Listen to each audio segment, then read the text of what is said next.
CM Jagan రాష్ట్రాన్ని అప్పుల పాలు చేశారన్నారు చంద్రబాబు. 13 లక్షల కోట్ల అప్పులు చేశారని ఆరోపించారు ఆయన. ఇక దీనికి కౌంటర్ ఇచ్చారు మంత్రి బుగ్గన. ఏ ఆధారాలతో ఆరోపణలు చేస్తున్నారని ఫైర్ అయ్యారు. కోవిడ్తో రాష్ట్ర ఆర్థిక వ్యవస్థ ఇబ్బందులు పడిందనేది వాస్తవమే అన్న బుగ్గన అప్పులపై ప్రతిపక్షాలు తప్పుడు ప్రచారం చేస్తున్నాయని మండిపడ్డారు. అత్యధికంగా రైతుల అప్పుల్లో ఉండే రాష్ట్రం నెంబర్ 1 మంది. జగన్ ఒక అప్పుల అప్పారావు 13 లక్షల కోట్ల రూపాయలు అప్పు చేశాడు. ఎవరు కడతారు? జగన్మోహన్ రెడ్డి కడతాడా? ఓడిపోతే ఎక్కడికి బారిపోతారో తెలియదు, పట్టుకు రావాలా మళ్ళా మనం. కానీ 13 లక్షల కోట్లు మనమే కట్టాలి, అవునా కాదా అని మిమ్మల్ని అడుగుతున్నా.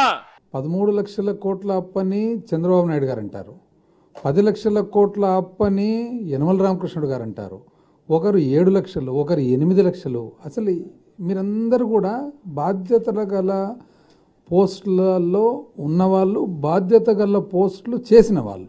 ఇది సమంజసమా అని చంద్రబాబు నాయుడు గారు ఒక మాజీ ముఖ్యమంత్రి, మాజీ ఫైనాన్స్ మినిస్టరు, ఏం బేసిస్ మీద మీరు 13 లక్షలు అంటున్నారు? పెండింగ్ బిల్లులు 1,70,000. ఎవరు చెప్పారండి 1,70,000 ఉందని?